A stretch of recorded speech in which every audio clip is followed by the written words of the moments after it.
Hello, everyone, and welcome to another episode of Page Turners Plus.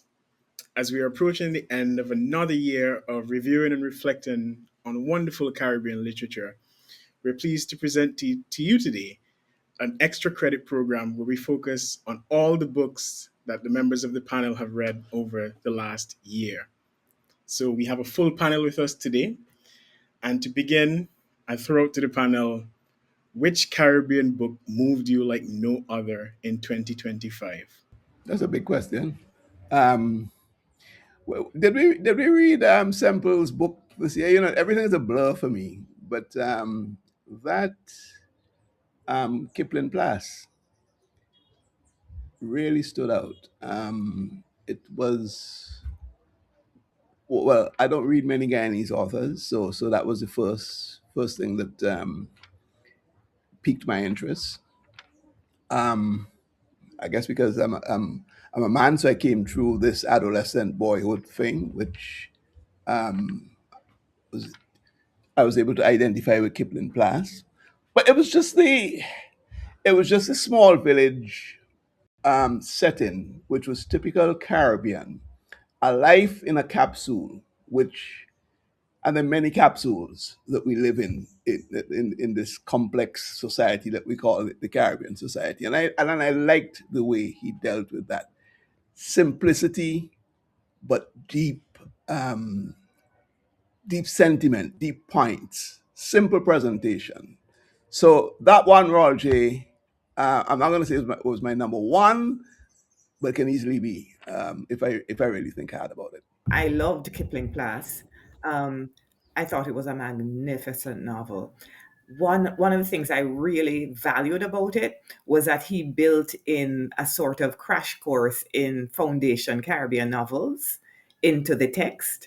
So if for someone who doesn't know Caribbean literature, if you read Kipling Plass, you can just, because he mentioned so many novels by Caribbean writers, that you could literally use it as a chart for learning about Caribbean literature. That is an excellent point because I actually went and read a few books that he mentioned in the text in Kipling Plass. So that's a great point, Paula. And I think Yeah. what I appreciated most was the language in it. It wasn't overly done. Like the book itself wasn't overly done. It was just very simple but powerful, and the language was rich.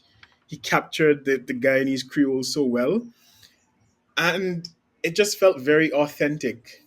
You felt like you were there in the village with Kipling, with all these people. But it was also a very sad and tragic book, but very humorous. And not many authors are able to balance the tragedy with the humor quite well. And he did a beautiful job of it. Berkley Semple. Yeah, I think definitely agree. But I think that would definitely be the one that moved me the most. But I want to also give a shout out to the book we read most recently. It's just a movie because that, as I was reading that, I had some of the same appreciation and the same feelings that I had when reading Kipling Plus because of the whole small village community aspect, and people looking out for each other and all of the culture and mythology and the music of Trinidad and Tobago that was woven through that book. I also really, really enjoyed that. And I'm Yeah, I quite love. disappointed I wasn't able to reflect on it with you guys last week. I similarly loved "It's Just a Movie" by Earl Lovelace, and was moved by it. I was really struck by its kind of, or his, or like the author's intention of really drawing out the kind of frustrations that you might have when you're trying to do liberation work, for lack of a better description, but also like the kind of point in keeping going. Like it's always worth it to do the right thing. It really struck me similarly that like this kind of investment in the people. I love the history side of it as well, of course. It's a great piece of historical fiction. But it also, and I was not planning to say this on camera, but like I've started now. But it struck me how different as a sentiment his kind of belief in the people that was kind of enduring was, and how different that was from Camilla's Augustown, which was highly skeptical of the people. I thought, and that was something that kind of a thought that I had, and I wondered, yeah, but it was, yeah. also really, really moving novel. And now that you speak about his confidence in the people and and another author's skepticism, one of my biggest fights. You all know that I have I have a difficult relationship with Maurice Condé, and that has always been my quarrel with her. Um, she just never seems to me to have confidence in the people. And Lovelace is the polar opposite of that. Lovelace believes in us even when we're at our worst. He believes that we can come out of it. And you know, interestingly, probably my most favorite book, the book that has stuck with me all this time. We actually did it in September. Casualties of Truth by Lauren Francis-Sharma. And you know, I was reflecting on it almost all month long, and I was thinking, for people, it might be a good book, but it stays with me several months after I read it. You know, it covers revenge, retaliation. When does revenge become acceptable? And Prudence was sort of infuriating, and they were infuriating characters in the novel. But the overarching theme and story that came out of that was just, when does revenge become acceptable, and how do you move on from your traumas and heal so quickly? And I think that's a question that South Africa is still confronting, because they're only, what, 30 years out from apartheid. And it's almost as if people expect the people who are most oppressed by apartheid to just move on. I mean, we're still healing in the Caribbean from our Exactly, colonial Roger. past, you know? I was about to say that. I was about to say we're not Hmm. any different to South Africa, really. I mean, yeah, yeah, you touched on it because a lot of people here just want us to move on because I guess their lives are comfortable and they feel that they are on a trajectory to success and that sort of thing. But the masses are still victims, for want of a better word, of our colonial past, right? And politicians who get into government have to try to fix this thing. And do they have the right sense of history and all that? These are things that we're grappling with here, Roger, not just South Africa. We're grappling with these things, but for some reason, a lot of people want to ignore it and think, well, let's just move on. And I think what really stuck with me was the fact that the main character was on the periphery. She wasn't directly impacted by apartheid. You know, she got to South Africa after.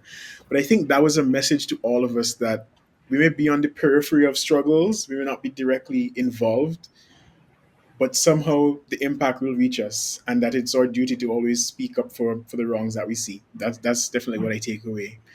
Deborah? Yes, I want to echo what you were saying about the casualties of truth, because that stayed with me as well. I especially enjoyed exploring the questions that the text was asking about whose truth gets told, whose history, and how multiple histories could exist at once, and how often healing means confronting truths about yourself that maybe you don't want to, in order for reconciliation to actually happen. I want to pivot a little bit though, because the book that stood out for me the most from 2025 was Blackheart Man by Nalo Hopkinson. And it stood out for me because, as you all should know by now, I'm a huge science fiction, speculative fiction fan or aficionado, and I enjoy texts that explore both alternate Caribbean histories as well as alternate Caribbean futures or the possibility. And I like the what if exploration of what a Caribbean would look like uninterrupted. And so that's why I really enjoyed um, Blackheart Man so much. I love the fact that in terms of the world building, it felt at once familiar and strange because there are all of these references to local Caribbean food like dukuna, and then the African diaspora food, fufu, and then the Indo diaspora food, roti, etc., etc. but it's still it's all in this different space that you want to visit, you want to live amongst people, you want to learn the way they're learning, experience their recollection of their own history. And so that's why that text stood out for me so much more than others that I've read in 2025. I just wanted to point out a similarity that I perceived between Casualties of Truth and Is Just a Movie. Both of them asked very hard questions. And they put uncomfortable scenarios right in our faces, and forced us to grapple with them. I wonder if a difference, and I say this because I didn't get the chance to read Casualty of Truth, because even though the publisher said that it was going to be released in the UK, it was not. It wasn't available on Audible, and bad publisher, because I had to end up ordering it from America. I couldn't get it in the UK at all. Aside, but just a movie. Nah, man, you have to say these things. It's just a movie. For me, the one thing that I want to flag up is that dying, that question of can we at least die with dignity? Right? Like, what a question to ask. If we can't live with dignity, can we die with it? Is that too much to ask? Can we be the center of our own story at the moment of our passing? Like, if we have to be marginal our whole lives, do we get a moment where we can die with some glory? And even that's too, like, that sits with me. That's the I'm jumping ahead from another question, but like that's something that I still think about a lot. And well, so far we've spoken about books that we reflected on for Page Turners Plus, and I actually want to shift to other books. And the very last book that I've read was actually by Earl Lovelace, and I read it after we did our reflections on Is Just a Movie. It's The Wine of Astonishment. And it's a book that's on the CXC syllabus. Well, at least it was when I was in secondary school 10 years ago.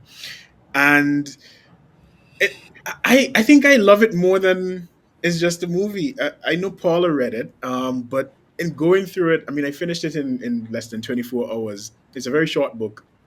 But Lovelace has this way with words and has a way with confronting power that not many writers could. And the way he exposes power and corruption is unreal.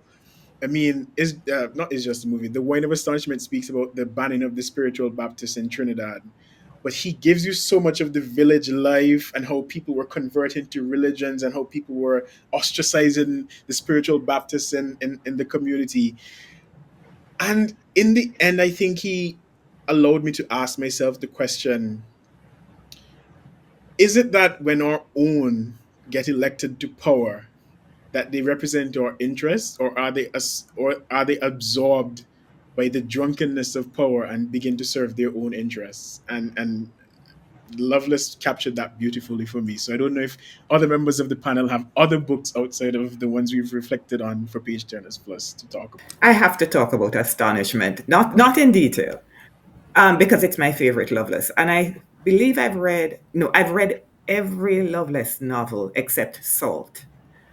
But Astonishment, I love that book so much. The lyricism, the politics.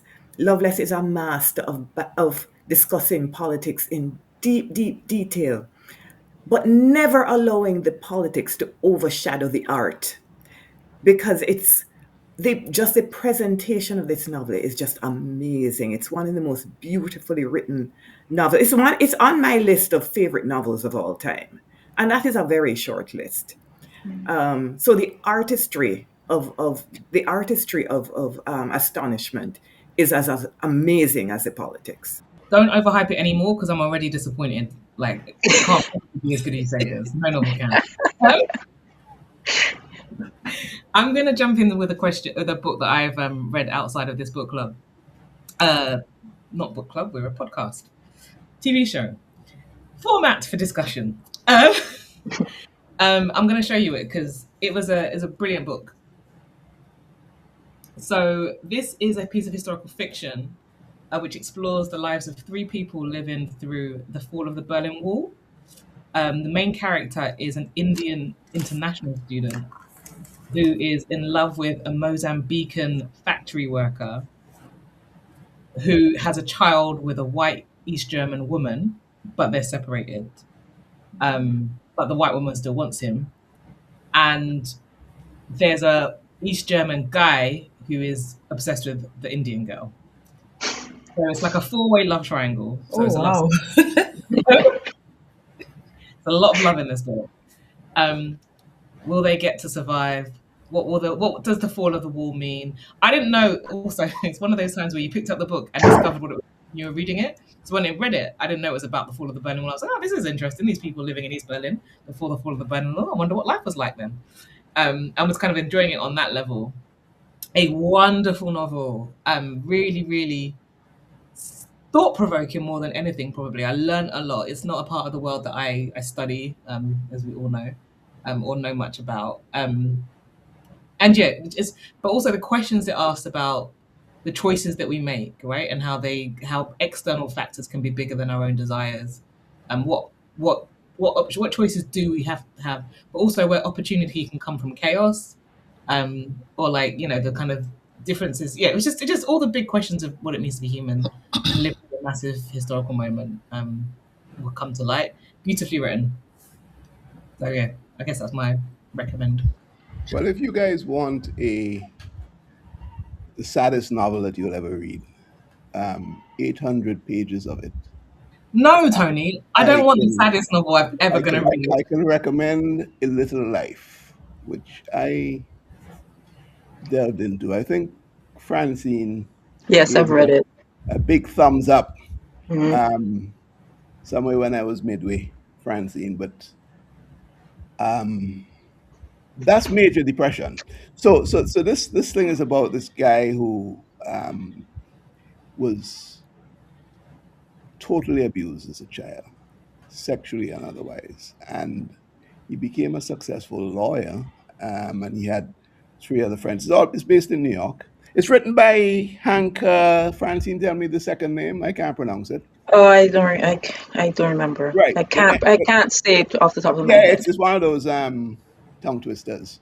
Mm. But guys, following the story of this guy, you have to ask yourself from chapter to chapter, could this thing get any worse? Could he endure any more pain and suffering? And it was just relentless. And I think we should all read it, because it's going to be a good reference for us as a panel to know what's on the other end of the spectrum when it comes to a novel that takes you deep down into Kessoa. You won't like it, but deep down into this if you could sympathize or empathize with a depressive state. And I found it interesting. I found it not a happy read, I have to tell you. But sometimes you do these things, you're not getting the resonance of happiness and joy from the novel, but you feel you have to come to the end of the story. A Little Life. Check it out. 800 and something pages of mental torture. Oh wow. Oh gosh, Tony. That's I a mean, really I feel like endorsement. you're not selling the book correctly. I Yes, know. yes. Francine, go and read the reviews. You'll see Yeah, if no, no. I'm the I've only read. person. I know. If I I'm mean, the only person that's I read thinking it. that way. No, Mm. you're not the only person who's thinking that way. But I feel there's so much more to it than just the suffering and the trauma. It's a book about. It's really a book about friendship. That's what the book is about because it follows these four young men who met while they were at university, became very close friends. They all moved to New York. Well, some of them moved back to New York because that's where they were from originally. And they're starting out their careers as young men, and it explores their friendship, their relationships with each other, with their parents, with their families. They're a diverse group of friends. There's some ambiguity around the ethnicity of Jude, the main character, but we have a black character, we have white characters, we have biracial characters, and so there's so much more to it than just the fact that yes, this dude suffered a lot. It's a very rich story that explores quite a lot of different things. And yes, you will sob your heart out at the end, but I don't know if you'll sob your heart out, other than why is this author taking me off a cliff to dive into the but Tony, depths of depression? Tony's Yes. like, this book wrecked me. Here, this book everybody read wrecked me. Hey, everybody read it. You need to be wrecked too. Yeah, go and read it. No, I do agree that it's excellently written. It is excellently written. That's for sure. Okay. I mean, on the just to get in here, another sort of depressing book. I actually started my year with it. Was The Nickel Boys by Colson Oh Whitehead. gosh, yes.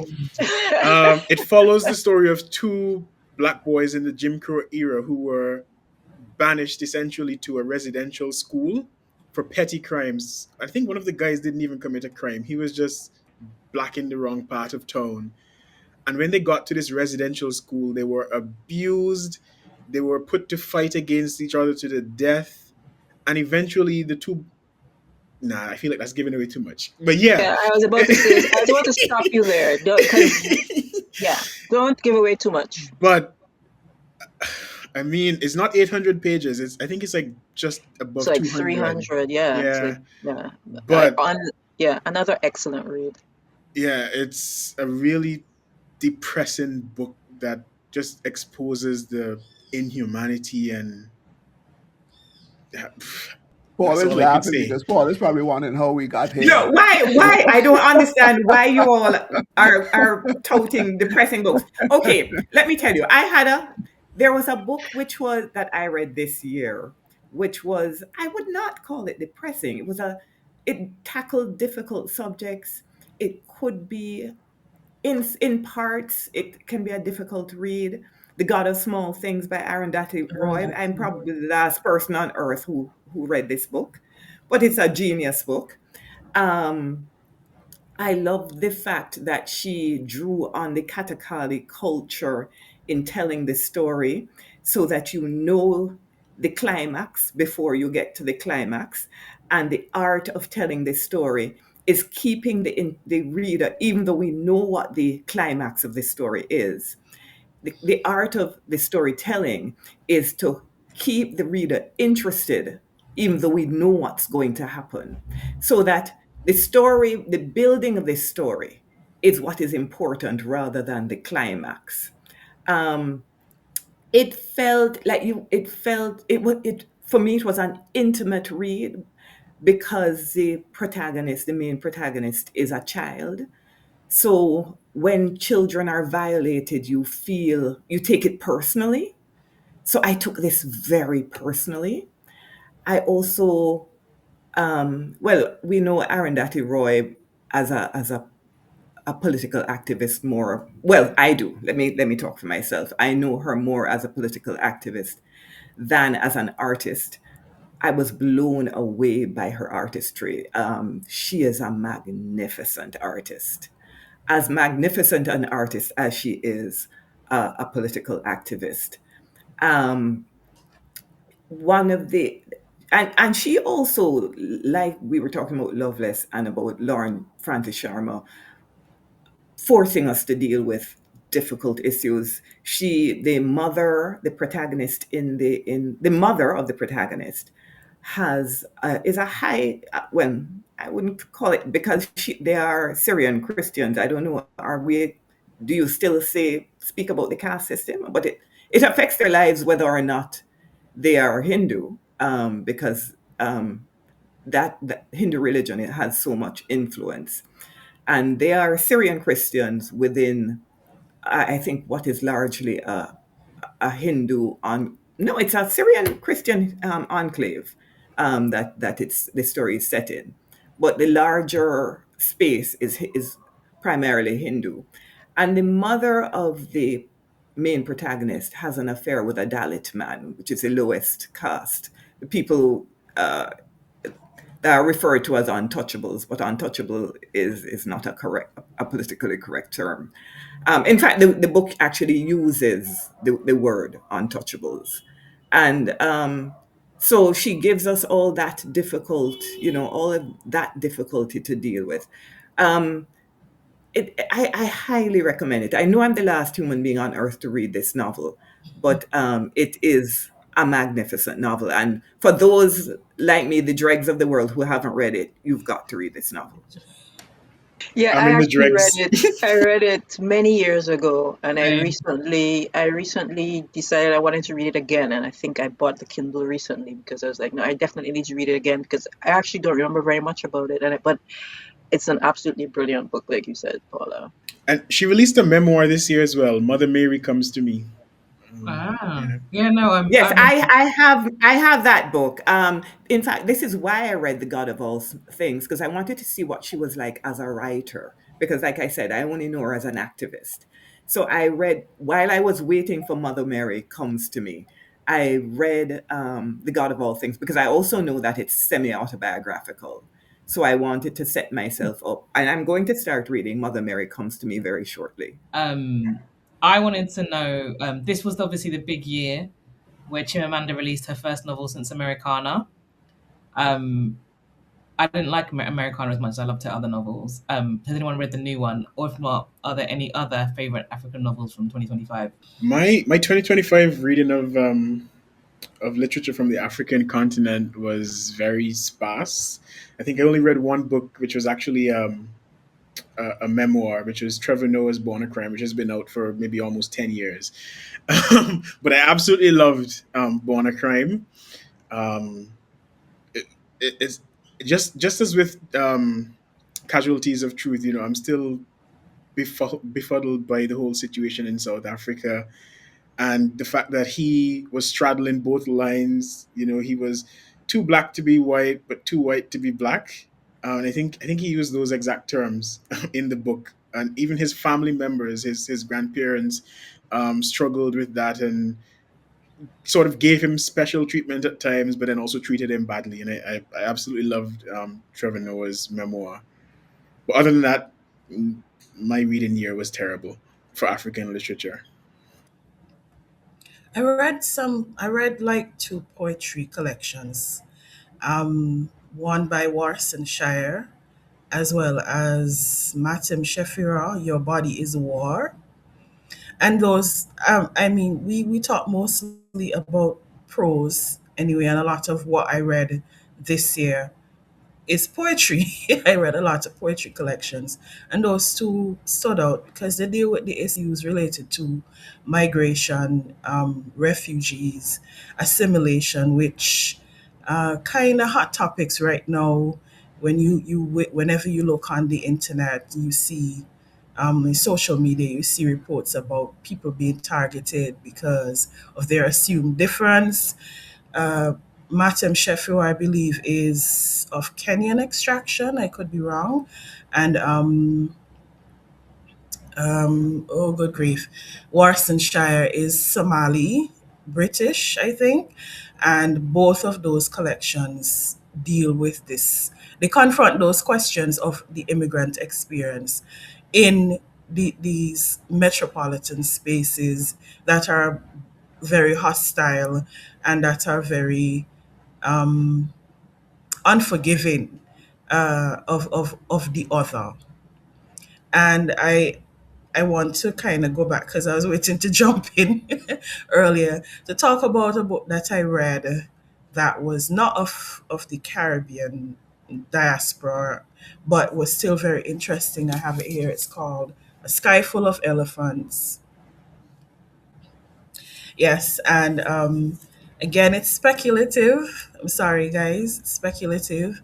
It also it asks the question, what would it what okay, well, let me come back a bit. The premise is one day all the white folks just got up and walked into the nearest body of water and drowned themselves, leaving leaving America mostly black and brown.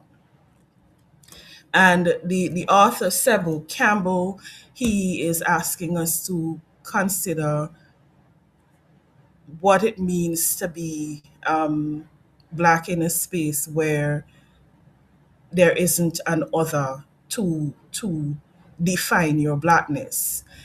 And the text looks what it means to activate your blackness, because that's basically what happens. There's this, I don't want to give away too much. There's this event that activates the latent black consciousness, black awareness, and an awareness, an awakening that happens for the black Americans, but at the same time it causes it related to brainwaves and so on, causes the white Americans to walk into the nearest body of water.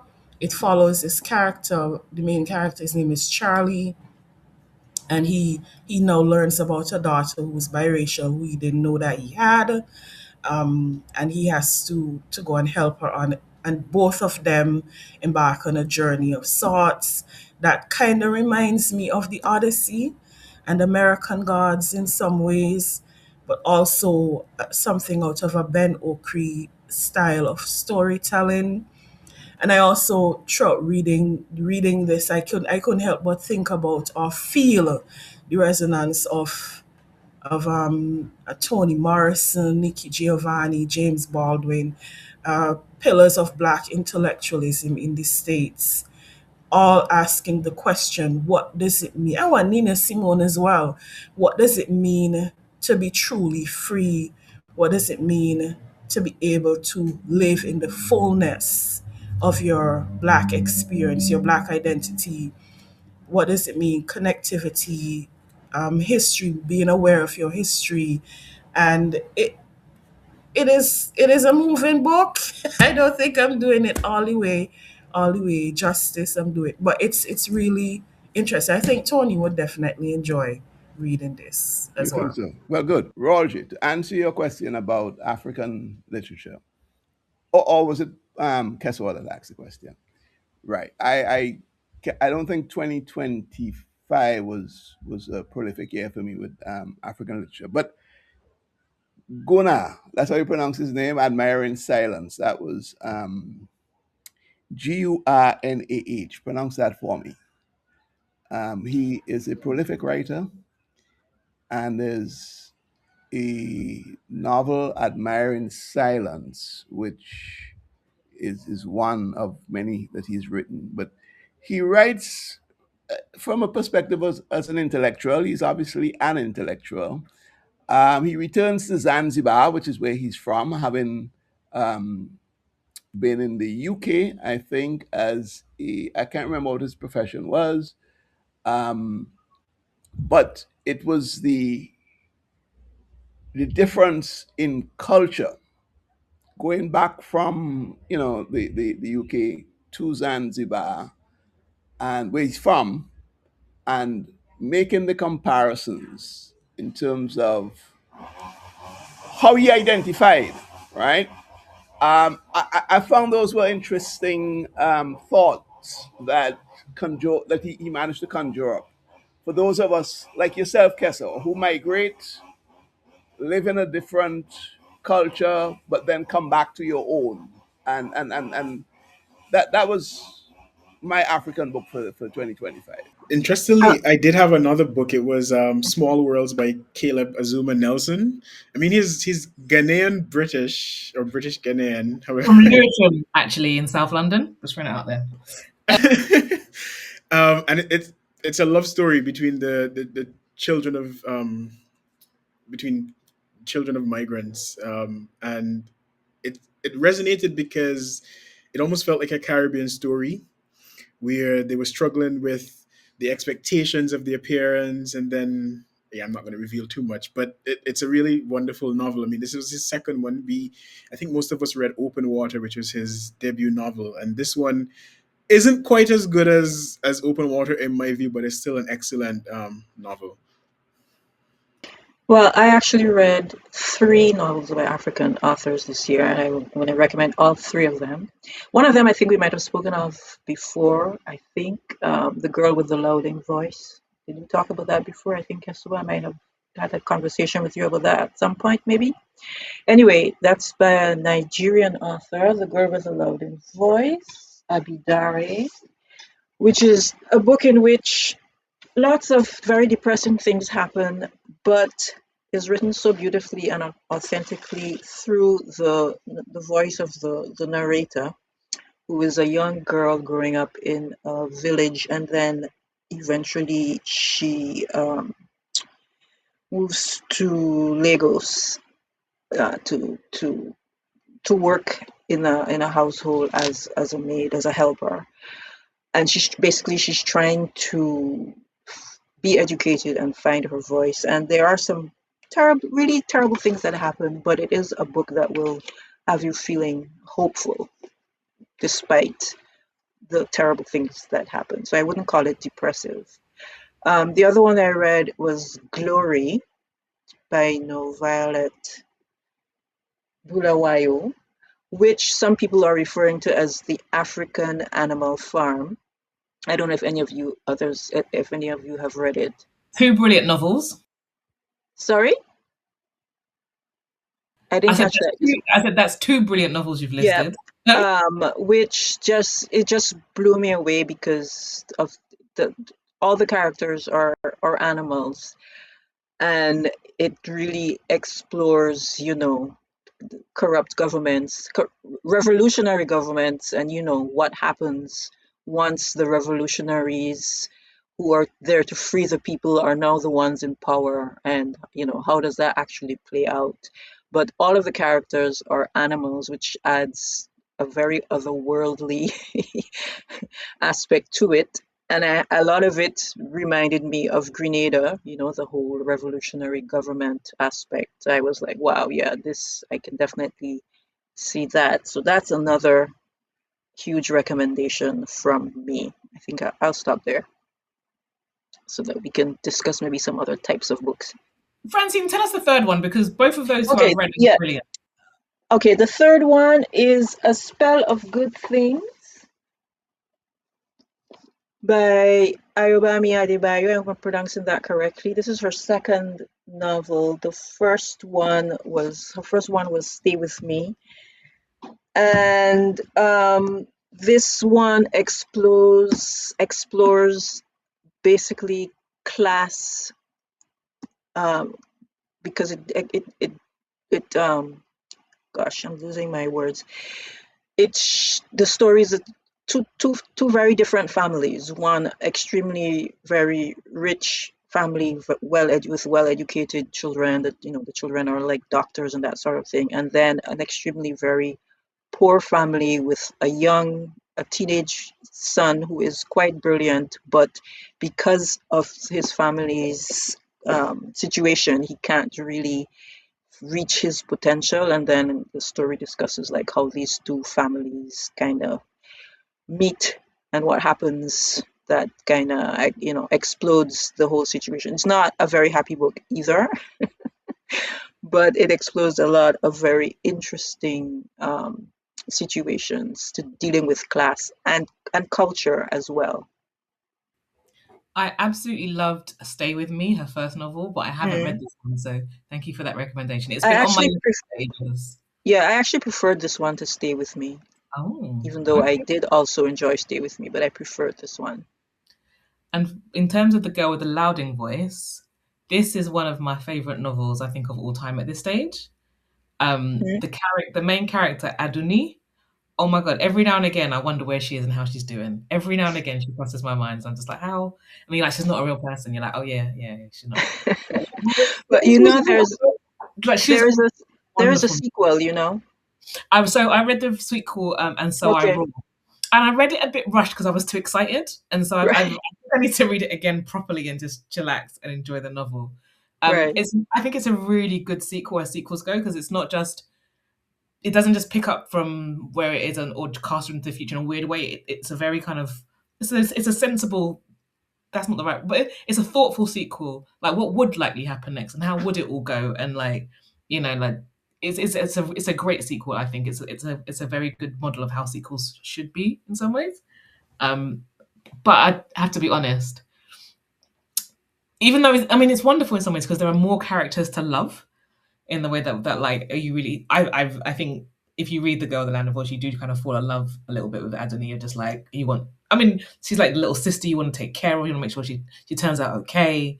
You know, you want it to go well for her because she does have this terrible, terrible, terrible life. Um, and yet the author imbues her with, or the novel, with so much hope, right? In the midst of this really, really terrible situation that is unfair, that she doesn't deserve. And you can see she's such a wonderful human. You don't want these bad things to happen to her, and they just keep happening. People fail her at so many turns. And yet she keeps fighting, and you keep rooting for her to kind of be okay.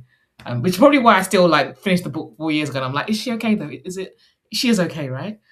Um, yeah, I really worry about Anthony all the time, like she's a person. But Kesso, you didn't answer your own question. Which African books did you read this year? I came for recommendations. It's been a really bad reading year for me, so I wanted to see what everyone else was reading. Um, That's very Kesso of you. Thank you, That's very Francine. I Kesso think of I'm you. going to But add all of we're these. almost towards the end of our time. Can I throw in a book before we run out of time? Because I'm so Yes, Paula. excited about it, and I'm so surprised that I'm excited about it. Lorna Goodison's translation of Dante's Inferno, which is what I'm reading now. Dante's Inferno is not a poem I love. In fact, I don't like any part of the Divine Comedy. It's just not, I don't care what happens in hell. I don't care how many varieties of hell there are and how much kinds of exquisite torture you can go through. Don't care. But Lorna Goodison has translated Dante's Inferno in a manner which I find relatable, which is sometimes funny. And Dante's Inferno is not funny, but I think sometimes just her word choices, the way she translates words, are just hilarious. And for the first time, I'm actually enjoying reading Dante's Inferno. So I really want to plug that book because if she can make me like Dante's Inferno, she's done a magnificent job. As we're plugging poetry, Paula, um, I would also like to recommend Yashika Graham's Some of Us Can Go Back Home. I found it was such a moving collection. It examines again the idea. There are a lot of uncomfortable issues being addressed in that collection, but equally there is love of this space.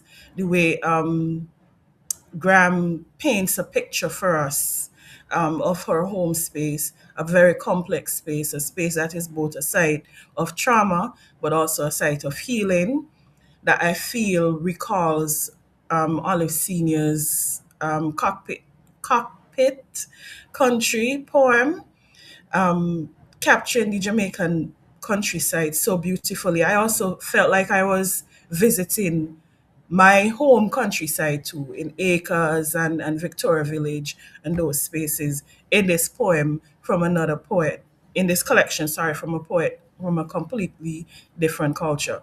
I also wanted to I know it came out in 2015, I think, but I also read this year The Cartographer. I don't want to get this name wrong. The Cartographer Tries to Map His Way to Zion by Kai Miller.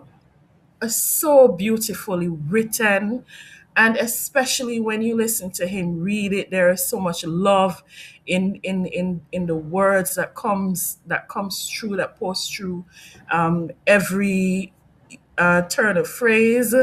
um, I love, for example, what the map maker ought to know, that is in direct dialogue with what River Mama knows.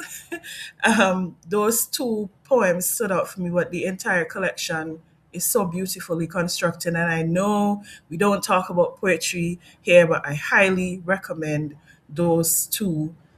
And I also recommend West of West Indian.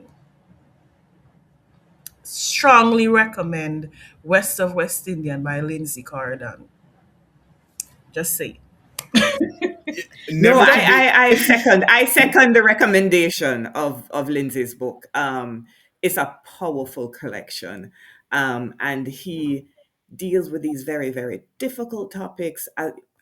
Being a gay man in Saint Vincent and the Grenadines, having to take the licks from every direction. Those closest to you, to the people who just too fast. Um, I highly recommend it as well, and the artistry is also very impressive. Never to be outdone. My absolute favorite collection of poems for this year, it was actually released this year, is The Beginning of a Journey by Earl Lovelace. Yes, absolutely loved it. My favorite poem in it is actually Religion. Um, and most people know Earl Lovelace as a novelist and also as a playwright, but he's a brilliant poet. These poems were written from 1959 to 1962, I think. And they were published in journals, etc. But now they've been put into a collection, and I think he should have written more poetry. I mean, he's an absolutely brilliant novelist, but his poetry was excellent, and I've read the book twice so far. I might read it again before before the end of 2025. Okay, I have a book I want to plug. One more Oh, quick, go very, ahead, very, very, Kesua. which is not a poetry book, nor is it a fiction novel, actually, because I think if we're going to off genre, I'm going to plug some non-fiction I read this year. Finally, after many years of wanting to, Olive Seniors dying to better themselves about the Caribbean people in the Panama Canal. It's a period of history I've always been interested in, or always been interested in. I'm very interested in. I finally got the chance to sit down and read this book. And what a wonderful novel. I'm including it in this conversation because it's actually really lyrical. It includes a lot of poetry in its telling. For the serious academics who want a serious history, it's got all of those things as well. But it's also very beautifully written for an academic novel, academic book. And also, because everyone's talking about depressing books, is anything more heartwarming than a bit of YA? The Lizzie and Bell mysteries. They're imagining the life of the daughter of Ignatius Sancho, one of them, a Black British Caribbean person from the 17th, 18th century, late 18th century, and the daughter of, not the daughter of, but Dido Bell. I don't know if you guys know that there's this kind of image of this white woman and she's got a black woman at the same level of her, a painting from like the 18th century, and it's captured people's imaginations because for a long time in art, the black person was always inferior and they were painted as below. And there's these two girls who are sort of the same height, their heads are the same height. So there's loads and loads written about this black girl that's been painted in this way. It turns out she lived in this like rich white person's house, actually a judge who gave the Mansfield judgment. Paula knows him. That's why I was like, why does Paula? Because her dad's a famous lawyer. Her uncle's a famous lawyer. Anyway, so this wonderful writer has imagined these two girls hooking up and trying to solve mysteries in 18th century London that concern the black community. And the way she vividly imagines this like Georgian black community is fun, but also just very historically accurate, very based in history of truth and a lot of fun. It's a YA novel. Like this is not the book that's gonna change your life in the way that like adult novels are supposed to, but for a young person, I think they're really good books, and they're fun if you don't mind a happy. Francine, I know that we read YA, so I would recommend this one. There's actually two in the series. It's supposed to be a series, only two, and I'm like, you have to write a third one. You know that, right? That's how series work. I think she's trying to write a serious novel as well, the author, so that's fine. She can write a serious novel, but I think she should come back to the. I think she's onto something. Okay, that's me. Thank you very much, Kesua. I think we've covered so many books that our viewers have enough books to read for 2026. And to close, I'm sure Tony will give me the the liberty to. I mourn a precious moment by Earl Lovelace. I mourn a precious moment gone to swell the coffers of that miser, time, whose pockets bulge with all our yesterdays. I mourn a precious moment swiftly flown, and as I mourn, another moment flies.